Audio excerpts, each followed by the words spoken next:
آخر اسے کیسرر آنے کا خیال آ ہی گیا جب وہ اپنے کمرے میں جانے کے بجائے ملازمہ کے کمرے کی جانب بڑھا تھا تاکہ ملازمہ کی اچھے سے خبر لے سکے۔ زاویان ملک غصے کے عالم میں دھڑلے سے دروازہ کھولتا اندر داخل ہوا تو بیڈ پر نوٹ گنتی ملازمہ فوراً سے اس کے اندر داخل ہونے پر ہلچل کے عالم میں پیسوں کو کشن کے نیچے کرتی جلدی سے اٹھ کھڑی ہوئی۔ میں اس چیز کے پیسے دیتا ہوں تمہیں میں اس چیز کے پیسے دیتا ہوں تمہیں زہر خندق لہجے میں اسے دیکھتے وہ سنجیدہ بولتا اس کے بالکل سامنے کھڑا ہوا تھا۔ مالک آپ میں کچھ سمجھی نہیں آپ کی بات کو۔ تذبذب کا شکار ہوتی ملازمہ اس کے چہرے پر آئے بے تحاشا غصے کو دیکھتے اس کے حلق تک کڑوا ہوا تھا۔ مشائم خود آئی تھی یہاں؟ ایک آئیبرو چکاتے زاویان نے نظر ملازمہ کے چہرے پر آتے جاتے رنگوں پر جمائی تھی۔ جی مالک آپ تو جانتے ہی ہیں یہاں ہر لڑکی خود آتی ہے، ٹوٹے پھوٹے لہجے میں بولتی وہ ادب سے سر جھکا گئی تھی جب زاویان ملک ایک دم سے پھنکارا تھا۔ میں تمہیں فائر کرتا ہوں، کل سے یہاں مت آنا۔ زاویان کرخت مغرور آواز میں بلند دھاڑا تو یکدم سے اس کے سامنے کھڑی ملازمہ کے ہوش اڑے تھے اور اس کی آنکھیں پوری کی پوری پھیل گئی تھی۔ مالک یہ آپ کیا بول رہے ہیں؟ ملازمہ کی آنکھوں میں فوراً سے نمی آئی جب زاویان نے سر نگاہوں سے اسے دیکھتے اپنے دونوں ہاتھ اپنے ٹراؤزر کی پاکٹ میں ڈالے تھے۔ میں نے کہا جاؤ یہاں سے اور کل سے آنے کی ضرورت نہیں ہے۔ زاویان ملک کو سب کچھ برداشت تھا سوائے دھوکے کے جو وہ کسی صورت برداشت نہیں کر سکتا تھا۔ مالک جی میری غلطی کیا ہے؟ مالک جی ایسا مت کریں۔ مالک جی میں کہاں جاؤں گی؟ مجھے میری غلطی بتائیں، میں نے کیا کیا ہے؟ فوراً سے پہلے اس کے پیر پڑتی ملازمہ رونے دھونے لگی تو زاویان کفت سے اپنی آنکھیں گھماتا 2 قدم پیچھے ہوا تھا۔ مشائم یہاں کیسے آئی؟ سچ سچ بتاؤ۔ زاویان اس قدر غضبناک لہجے میں بولا کہ ملازمہ نے اپنا سر اٹھا کر ناسمجھی بھری نگاہوں سے زاویان کو دیکھا، مگر اتنے میں وہ سمجھ چکی تھی کہ یقیناً اس لڑکی نے اپنا منہ کھول دیا ہوگا۔ مجھے صرف سچ سننا ہے، مجھے صرف سچ سننا ہے۔ ملازمہ اس کے سامنے ہاتھ جوڑتی کھڑی ہوئی تو زاویان نے چباتے کہا تھا، وہ مالک جی مشائم میری گاڑی سے ٹکرائی تھی، اسے کہیں جانا تھا مگر اسے راستے کا نہیں پتہ تھا، اسی لیے میں اسے اپنے ساتھ لے آئی۔ ملازمہ بولتے ہی خاموش ہوئی جب زاویان دوبارہ سے ترقی سے چلایا تھا، اور تم نے اس کی خوبصورتی دیکھ کر اسے ڈرا دھمکا کر مجھے پیش کر دیا۔ اگلی کہانی کا زاویان نے خود اندازہ لگایا تو ملازمہ نے آنسو بہانے کے دوران اپنے سر کو خم کیا تو زاویان نے وقت کے ساتھ بڑھتے تیش کو اپنی مٹھیوں کو زور سے بھیجتے اسی دوران پوری قوت سے ہاتھ دیوار پر دے مارا۔ اس کے جنون اور پاگل پن کو دیکھ کر ملازمہ فوراً سے اپنے پاس اس کے جنون اور پاگل پن کو دیکھتے ملازمہ فوراً سے اس کے پاس آتی فریادی لہجے میں معافی مانگنے لگی۔ مالک جی مجھ سے غلطی ہو گئی، مجھے معاف کر دیں، میں وعدہ کرتی ہوں دوبارہ ایسا کبھی نہیں کروں گی۔ اس کے سامنے ہاتھ جوڑتی وہ گڑ گڑانے لگی۔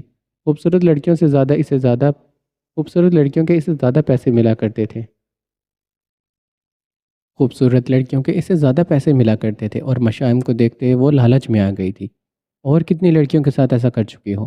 نہیں مالک جی پہلے میں نے ایسا کبھی نہیں کیا، بس وہ مشائم مجھے بہت خوبصورت لگی تو میں اسے اپنے ساتھ لے آئی۔ اس کے بولتے ہی زاویان کی آنکھوں کے آگے مشائم کا روتا اور بے حد خوبصورت معصوم سا چہرہ آیا تو اس نے کرب سے اپنی آنکھیں میچی تھی۔ وہ واقعی اس قدر حسین تھی کہ ایک ہی جھلک میں اسے ہر کسی کو اپنا دیوانہ بنا لیتی تھی۔ مالک جی بس ایک دفعہ معاف کر دیں، میں دوبارہ کبھی ایسا نہیں کروں گی۔ ملازمہ اس کی جانب بڑھی تھی جب زاویان ملک پیچھے کی جانب قدم لیتا ملازمہ کے کمرے کا دروازہ لاک کرتا اپنے کمرے کی جانب روانہ ہوا تھا۔ آرام سے اپنے کمرے کا دروازہ کھولتے وہ آیا تو کچھ پل کے لیے آرام کرنے تھا، مگر اندر کا منظر دیکھ کر زاویان کے پیروں تلے سے زمین نکلی تھی اور اچانک سے کیسل کی پوری چھت اس پر گری۔ اشتعالن کی اصول میں وہ لمبے لمبے ڈاک لیتا شعلوں کی طرح بھگڑکتا اندر داخل ہوا۔ اپنے کمرے کو تاریخی کا منظر بناتی وہ بیڈ پر اوندے منہ لیٹی، افسردہ چہرہ لیے، آنکھوں میں آنسوؤں کا سیلاب لیے وہ ایک بار پھر سے ماضی کی یادوں میں کھو گئی تھی۔ ماضی زرلین کے ساتھ گیسٹ روم کی جانب بڑھتی نہال کافی چہکتی ہوئی خوش و خرام لہجے میں بڑے بڑے قدم اٹھاتی بے صبری کے عالم میں اپنے جیجو کو دیکھنے کے لیے اندر داخل ہوئی، مگر اندر تو کچھ اور بھی گیسٹ آئے تھے، اس کے بابا کے فرینڈ اور ان کا بیٹا بھی تھا۔ جب اندر جاتے ہی اس نے سب کو مشترکہ سلام کیا اور بالاج کے دائیں جانب سنگل صوفے پر بیٹھے زیان ملک کو دیکھتے اس کے دل نے ایک ہارٹ بیٹ مس کی تھی۔ البتہ زرلین اندر آتے ہی سب کو چائے دینے لگی۔ بالاچا کی دوسری جانب بائیں صوفے پر بیٹھے التمش کے دوست کے بیٹے کو دیکھتے نہال نے اپنے ذہن میں خود سے اندازہ لگاتے اسے زرلین کا ہونے والا منگیتر تصور کیا تھا، جسے دیکھتے ہی اس نے اپنے ہاتھ کی شہادت کی انگلی اور انگوٹھے کو اکٹھے کر کے متاثر ہونے والے انداز میں اس کی پسند کو داد دی تو زاویان ملک کو چائے دیتی زرلین نے مسکرا کر اس کی جانب دیکھا۔ اسے تو یہی لگا تھا وہ ان دونوں کو ایک ساتھ دیکھ کر کہہ رہی ہے، جبکہ نہان شاہ بار بار زاویان ملک کی وجہ سے فضل ہوتی شرماتے وہاں سے نکلتی زاویان ملک کی یادوں میں کھوتے اپنے کمرے میں چلی گئی تھی۔ پھر پورے 2 دن اس نے زاویان ملک کی یادوں کے سہارے گزارے۔ اسے انتظار تھا زرلین کی منگنی کا، تاکہ وہ اس موقع پر زاویان کو جی بھر کر دیکھ سکے۔ آخرکار جس دن اسے انتظار تھا وہی آ گیا۔ پوری سفید حویلی تیاریوں میں لگی تھی۔ جب زرلین کے کمرے میں تیار ہوتی نیہان شاہ، جو زنک کلر کے کرتے پاجامے میں ملبوس، چہرے کو چھپانے کے لیے معمول کے لیے ویل کیے ہوئے تھی، وہ جہاں بھی جاتی تھی نقاب میں رہتی تھی۔ اس کی عادت تھی ویل میں رہنا، اس لیے آج بھی اس کی آنکھیں ہی نظر آ رہی تھی، جس پہ اس نے کاجل کی باریک لکیر کھینچتے اپنے دلکش نگاہوں کو اس قدر پرکشش بنا لیا تھا تاکہ زاویان ملک اس کی آنکھوں پر دلہار بیٹھے۔ زرلین نے ہلکے پرپل کلر کی فراک پہن رکھی تھی، جس کا گھیرا کافی زیادہ تھا، مگر پھر زرلین کو وہ باہر لان میں فنکشن کے لیے لے جایا گیا۔ جب نیہان شاہ مہمانوں کو دیکھتی، اب زرلین کے منگیتر کے رنگ لیے باہر آئی تھی، زمین کے منگیتر کے لیے رنگ لیے باہر آئی تھی، لیکن اس نے دیکھا اس کی آنکھیں کب سے جسے کھوجنے کے لیے ترس رہی تھی۔ وہ تو اسٹیج پر زرلین کے ساتھ بیٹھا ہوا تھا، پر وہ وہاں کیوں بیٹھا تھا اسے کچھ سمجھ نہیں آئی۔ تو ہولے ہولے قدم اٹھاتی وہ زارا بیگم کی جانب بڑھی، جو اس کے ہاتھ سے رنگ پکڑتی اسٹیج کی جانب بڑھ گئی تھی۔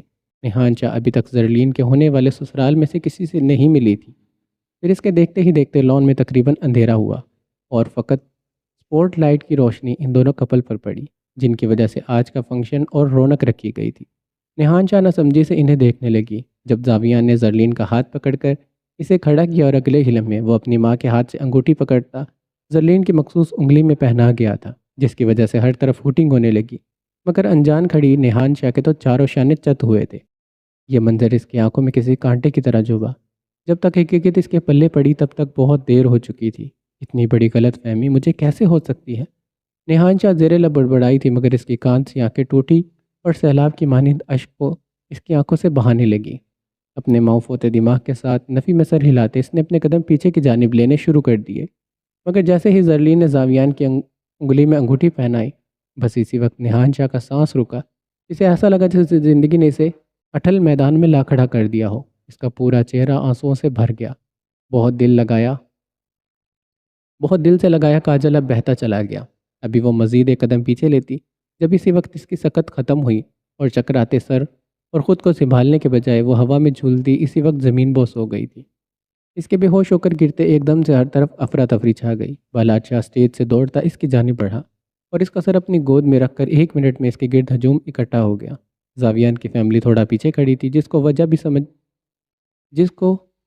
کی وجہ سے کوئی بھی اسے نہیں دیکھ سکا تھا، جبکہ اگلے ہی لمحے بالاجی سے اٹھائے اپنے بابا کو ڈاکٹر کو کال کرنے کا بولتا، نہال کو اپنے بازوؤں میں لے تیز تیز قدم اٹھاتا اس کے کمرے کی جانب بڑھ گیا تھا۔ ابھی وہ مزید ماضی کو کھوجتی، لیکن اسی وقت کلک کی آواز اس کے کمرے کا دروازہ کھلا اور زارا بیگم اس کے کمرے میں داخل ہوئی۔ بیٹا اتنا اندھیرا کیوں کر رکھا ہے؟ تم ٹھیک تو ہو نا؟ زارا بیگم اس کی ماما نے فکر مندی سے پوچھا۔ جب نیہان شاہ جلدی سے اپنے آنسو صاف کرتی، اپنے آگے پڑی زاویان ملک کی تصویر کو فوراً سے تکیے کے نیچے کر گئی تھی۔ جی ماما، میں ٹھیک ہوں، خود کو پل بھر میں سپاٹ کرتے نیہان نے جواب دیا۔ اچھا پھر باہر آ جاؤ، میں اکیلی بیٹھی ہوں۔ وہ ابھی تک زاویان کی بہن کو لے کر نہیں آئے؟ زاویان کے ذکر پر نیہان شاہ کا دل ڈوبنے لگا۔ ایک بار پھر اس کی آنکھوں میں آنسو تہرنے لگے، مگر وہ ضبط کی گھونٹ بھرتی اپنے آنسوؤں کا گلا کاٹتی جلدی سے خود کو نارمل کرتی اٹھ کھڑی ہوئی تھی اور زارا بیگم کے ساتھ حال میں آ بیٹھی۔ اندر آتے ہی اسے جو منظر دیکھنے کو ملا وہ ناقابل برداشت تھا۔ اس نے دیکھا اس کا پرائیویٹ روم وہ بھی کھلا ہوا تھا۔ زاویان ملک کا بھڑکنا اور آگ بگولا ہونا بنتا تھا۔ آج تک اس کے علاوہ اس کے پرائیویٹ روم کی کسی کو بھنک نہیں پڑی تھی۔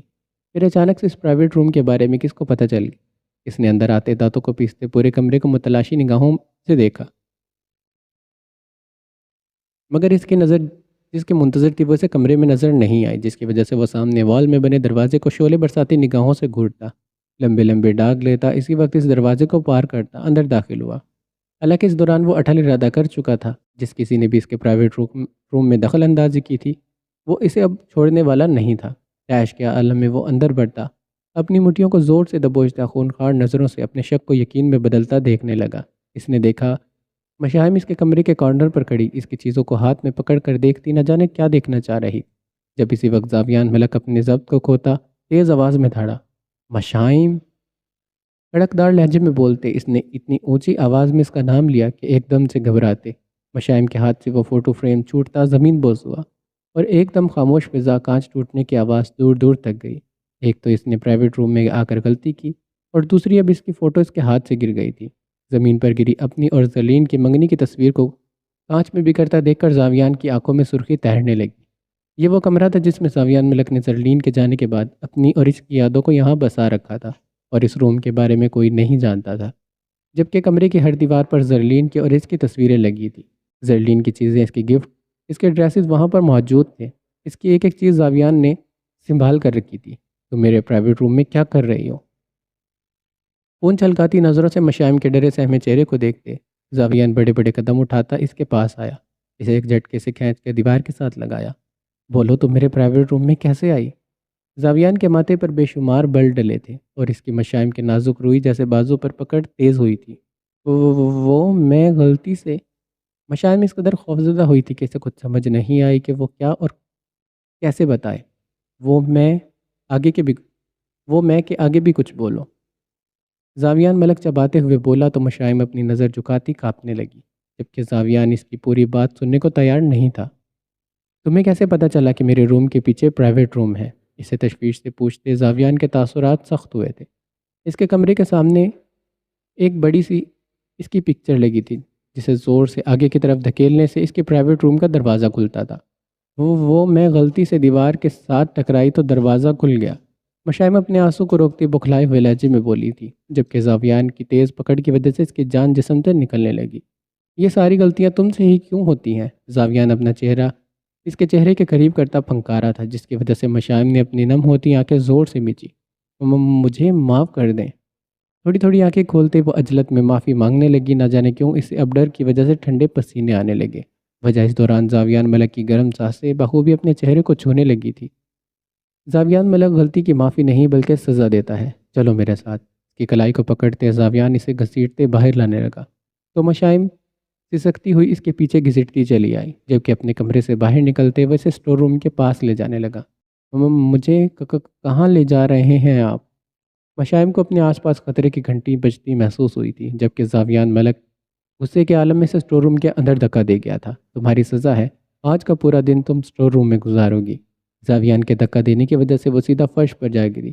جب اسی وقت فوراً سے آگے بڑھتے زاویان نے اسٹور روم کا دروازہ بند کر دیا۔ اسے کہاں برداشت تھا کہ کوئی اس کے پرائیویٹ روم کے بارے میں کچھ جانے، جو کہ مشائم تو پورا وزٹ کر کے آتی، اس کی پکچر بھی توڑ آئی تھی۔ وہ بھلا کیسے برداشت کر سکتا تھا اسے؟ پلیز ایسا مت کریں، دروازہ کھولیں۔ جیسے ہی دروازہ بند ہوا، مشائم اسی وقت اٹھ کر دروازے کی جانب بڑھتی اسے زور زور سے بجانے لگی۔ یہاں بہت اندھیرا ہے، پلیز دروازہ کھول دیں، مجھے اندھیرے سے فوبیا ہے۔ زور زور سے دروازہ پٹکتے مشائم نے اپنا ڈر اس پر لاحق کیا، جو اس کی کوئی بھی بات سنے بغیر وہاں سے جا چکا تھا، جبکہ مشائم روتی چلاتی مسلسل دروازہ بجاتی رہی۔ تقریباً آدھے گھنٹے کے سفر کے بعد وہ لوگ سفید حویلی پہنچ گئے تھے۔ سفر کے دوران نہ بالاچ نے کوئی بات کی تھی، نہ ہی شنایا نے۔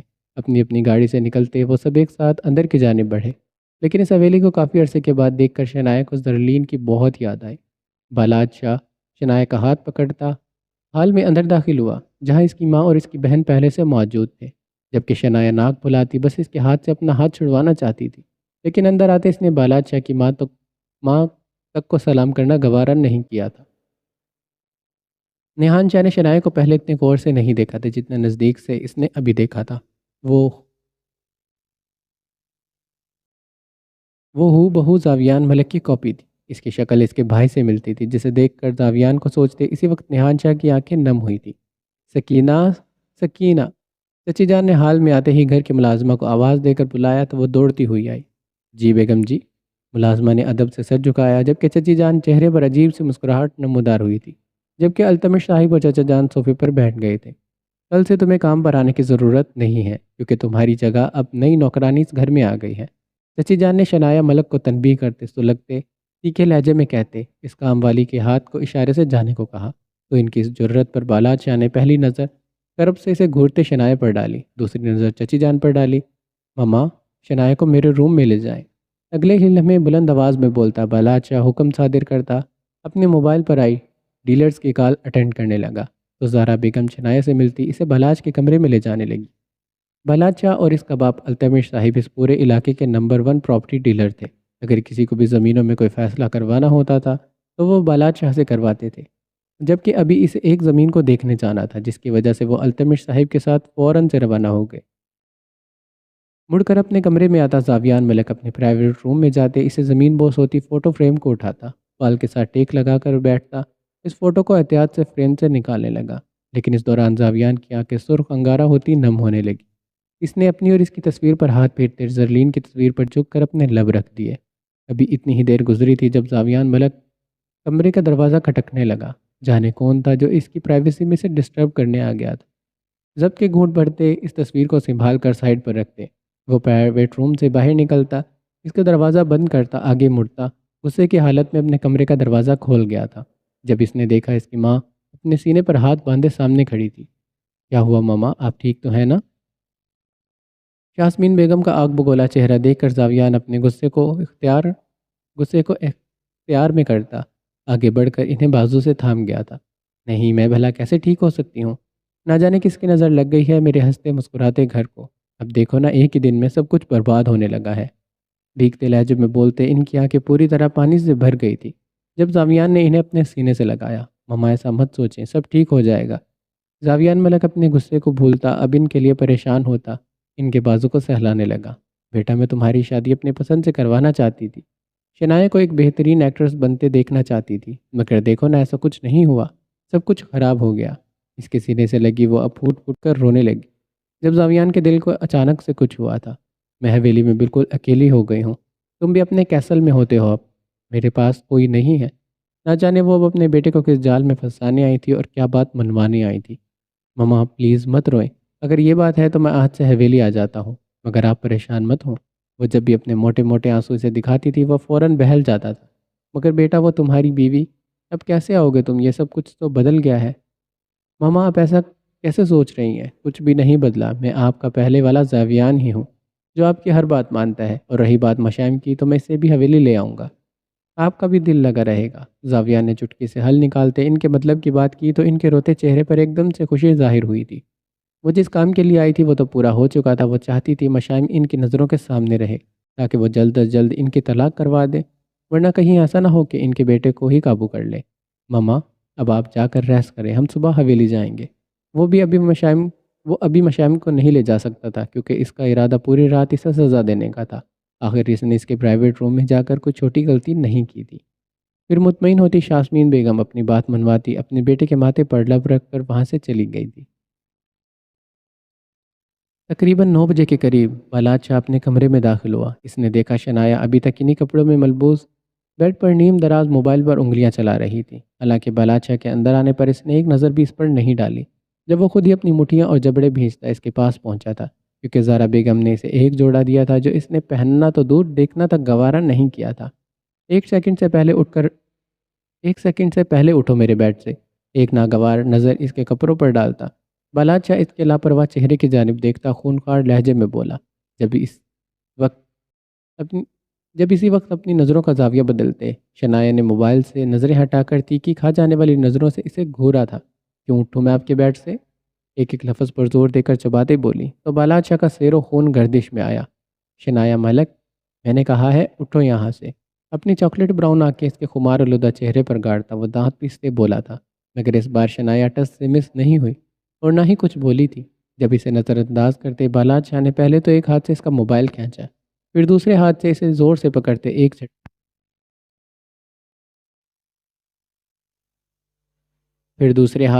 بازو سے پکڑتے ایک ہی جھٹکے میں اٹھا کر کھڑا کیا تھا۔ یہ کیا بدتمیزی ہے بلاد شاہ، میرا موبائل واپس کریں، لڑکی سے بولتی شنایا ملک اس کی جانب بڑھی تھی، جبکہ بلاد شاہ نے سنجیدگی سے اسے بھڑکتے تھے ایک موبائل والا ہاتھ اوپر کر لیا تھا۔ کپڑے کیوں نہیں بدلے تم نے؟ سرد برفیلی نظروں سے اسے دیکھتے استحقاق سے بولا تو شنایا نے ایک نظر ان کپڑوں کی جانب دیکھا۔ میری مرضی بلاد شاہ، سن لیا آپ نے؟ دانتوں کو پیستی وہ اب اپنا موبائل لینے کے بجائے اپنے ہاتھ سینے پر باندھتی اس کے سامنے کھڑی رہی۔ اس حویلی میں صرف میری مرضی چلتی ہے شنایا۔ بلاد نے اپنی گرفت میں جکڑے اس کے بازو کو آگے کی جانب دھکیلا تھا، جس کی وجہ سے وہ بلاد شاہ کے تھوڑا سا قریب ہوئی۔ میں آپ سے ڈرتی نہیں ہوں، اس کے قریب ہوتے اپنی گردن کو اٹھا کر دیکھتے سلگتے لہجے میں بولتے۔ اس نے ایک جھٹکے میں اپنا بازو اس کی سخت گرفت سے نکالا تھا تو ڈرو شنایا، مجھ سے ڈرو، ورنہ تم جانتی ہو میں کیا کچھ کر سکتا ہوں۔ اس کی جانب قدم بڑھاتے بلاج نے اپنے دونوں ہاتھ پیچھے کی جانب باندھے تھے، جبکہ اس ایک پل میں اس کا چہرہ سخت چٹانوں جیسا ہوا تھا۔ آپ دھمکی دے رہے ہیں مجھے؟ پیچھے کی جانب قدم لیتی شنایا ہنوز انداز میں بولی تو بالاج شاہ کے چٹان جیسے چہرے پر ہلکی سی مسکراہٹ نمودار ہوئی۔ دھمکی کیا؟ میں تو ابھی سزا بھی دوں گا تمہیں۔ اس کے معنی خیز سا بولنے پر شنایا نے جنجلاہٹ سے اس کی جانب دیکھا، جیسے کہنا چاہتی ہو کون سی سزا؟ کہاں کی سزا؟ اس کے نام سے مسلوب ہو گئی، اس کے نام سے منسوب ہو گئی، یہ کیا کم سزا تھی اس کے لیے؟ کیا مطلب؟ کیسی سزا؟ شنایا کو کچھ سمجھ نہیں آیا تھا۔ تم ساری رات بغیر سوئے کھڑے ہو کر گزارو گی، آرامدہ لہجے میں بولتے بالاج شاہ نے شنایا کے حواس اڑا دیے تو حیرت سے منہ کھولے پھٹی آنکھوں سے اسے دیکھنے لگی۔ آپ ہوش میں تو ہیں؟ جانتے بھی ہیں کیا بول رہے ہیں؟ میں شنایا ملک اب آپ کی اس فضول سی سزا کو فالو کروں گی؟ ہاں، شنایا ملک نہیں بلکہ شنایا بالاج شاہ ہو تم۔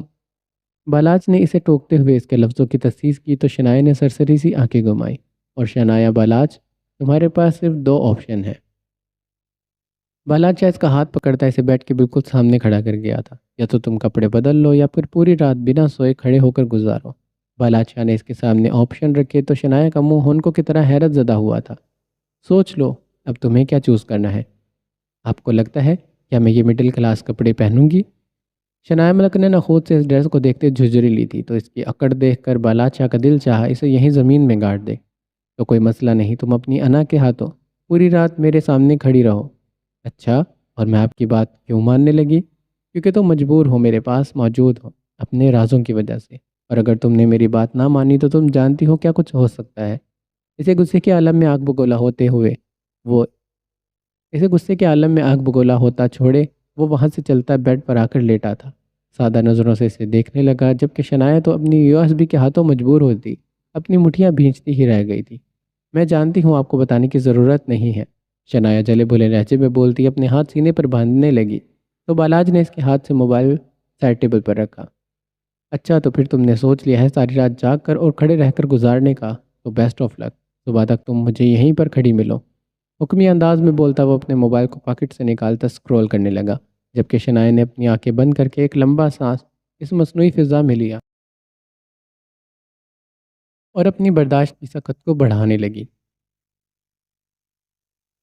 دمکا لے جتنا دمکانا ہے، جو سزا دینی ہے، کیونکہ اب جو طوفان آپ کے گھر لاؤں گی وہ آپ میں سے کسی کو ہضم نہیں ہونے والا۔ شنایا نے سرگوشی نمائی سے گھورتے خود کلامی کی، جبکہ اگلا پورا گھنٹہ شنایا کھڑی رہی اور بالاج شاہ موبائل میں کچھ سکرول کرتا رہا۔ پھر مزید ایک گھنٹہ گزرنے کے بعد وہ موبائل رکھتا کروٹ لیتا سو گیا، جس بات کا فائدہ اٹھاتے شنایا ملک صوفے پر جا بیٹھی۔ پھر نہ جانے کون سے پہر اس کی بھی آنکھ لگ گئی اور صبح اپنے موبائل کے بجنے پر وہ نیند سے بیزار ہوئی تو دیکھا بالاج شاہ کمرے میں نہیں تھا، تو فوراً سے اٹھ کر موبائل پکڑے وہ شہزل کی ویڈیو کال اٹینڈ کرتے دوبارہ سے صوفے پر آ بیٹھی اور شہزل ملک کے ساتھ باتوں میں مصروف ہو گئی۔ بھیا، اگر آپ مجھے مس کریں گے نا تو میں رونے لگوں گی۔ صبح صبح ہی شنایا ملک صوفے پر بیٹھی شہزل ملک کی ویڈیو کال میں مصروف ہو گئی۔ بالاج شاہ کمرے میں نہیں تھا، اسی لیے وہ سکون سے بیٹھی دل کی باتیں کرنے لگی۔ شنایا، تو جانتی ہے نا میرا تیرے بغیر دل نہیں لگتا، تجھے پتہ ہے میں نے کل رات کیسے گزاری ہے؟ مما بابا تو ایک پل بھی نہیں سوئے، اور بھائی وہ بار بار مجھے میسج کر کے پوچھتے رہے کہ شنایا کی کال آئی؟ شہزل تھوڑے افسردہ لہجے میں بولا تو شنایا بھی اسے دیکھ کر اداس ہونے لگی۔ وہ رات کو مجھے نیند بہت آئی تھی، اس لیے میں جلدی سو گئی تھی تو کال نہیں کر سکی۔ شنایا فوراً سے بہانہ بنا گئی تھی، ورنہ وہ اسے کیا بتاتی کہ کیوں کال نہیں کی۔ شنایا، وہاں سب ٹھیک رہا نا؟ کسی نے تجھے تنگ تو نہیں کیا؟ خاص طور پر اس بالاج نے؟ ان سب کو یہی ایک فکر تھی نہ جانے شنایا کے ساتھ وہ کیسا سلوک کریں گے۔ ہاں بھیا، سب ٹھیک تھا، کسی نے بھی کچھ نہیں کہا۔ آپ سب میری فکر نہ کریں، اپنے بھائیوں کی اسٹرانگ بہن ہوں میں، ڈرتی ورتی نہیں ہوں کسی سے، شنایا شرارتی لہجے میں بولی تو شہزل ملک بھی ہلکا سا مسکرایا تھا۔